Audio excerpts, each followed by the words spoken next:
സംസ്ഥാനത്ത് മത്സര ചിത്രം തെളിഞ്ഞു. മുന്നണികൾക്ക് മുന്നിൽ ഏതാനും ദിവസങ്ങൾ. തെരഞ്ഞെടുപ്പ് പ്രചാരണം സജീവമായിരിക്കുകയാണ്. കേരള നിയമസഭാ തെരഞ്ഞെടുപ്പിലെ സ്ഥാനാർത്ഥി നിർണയത്തിൽ കോൺഗ്രസിന്റെ രണ്ടാം പട്ടിക കൂടി വന്നതോടെ സംസ്ഥാനത്ത് മത്സര ചിത്രം തെളിഞ്ഞു. ഇനി മുന്നണികൾ പൂർണ്ണമായും തെരഞ്ഞെടുപ്പ് പ്രചാരണ ആവേശത്തിലേക്ക് കടക്കും.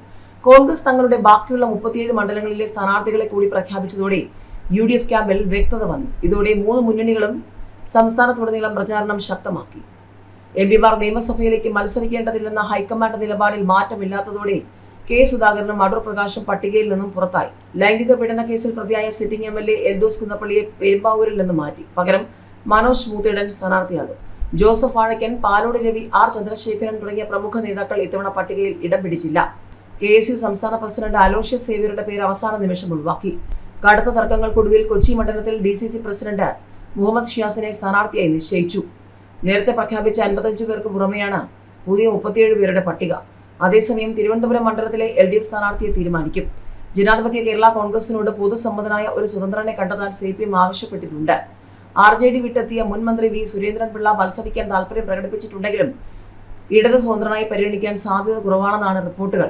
വൈകരുതെന്ന CPM ജില്ലാ നേതൃത്വം ആന്റണി രാജു ഉൾപ്പെടെയുള്ളവർക്ക് നിർദ്ദേശം നൽകിയിട്ടുണ്ട്. പിണക്കത്തിനൊടുവിൽ മന്ത്രി V അബ്ദുറഹ്മാന് CPM മണ്ഡലം മാറ്റി നൽകിയിരുന്നു. താനൂരിൽ നിന്നും തിരൂരിലേക്കായിരുന്നു മാറ്റി പ്രഖ്യാപനം. കൊണ്ടോട്ടിയിൽ ഡോക്ടർ PGG, കോട്ടക്കലിൽ K പ്രീതി മത്സരിക്കും. അതേസമയം ധർമ്മടത്ത് 3ാം തവണയും മത്സരത്തിന് മുഖ്യമന്ത്രി പിണറായി വിജയൻ പത്രിക സമർപ്പിച്ചതോടെ തെരഞ്ഞെടുപ്പ് രംഗം കൊഴുത്തു. അതിനിടെ BJPയുടെ 3ാം പട്ടികയും ഉടൻ പുറത്തുവരും. BJP ഇതുവരെ 2 ഘട്ടങ്ങളായി 86 മണ്ഡലങ്ങളിലെ സ്ഥാനാർത്ഥികളെയാണ് പ്രഖ്യാപിച്ചത്.